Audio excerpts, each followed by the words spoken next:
I will confirm that I destroyed a fire alarm before the game. Destroyed would be a little bit sensationalist.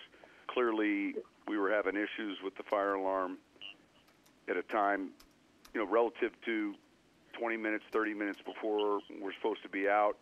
It had continued.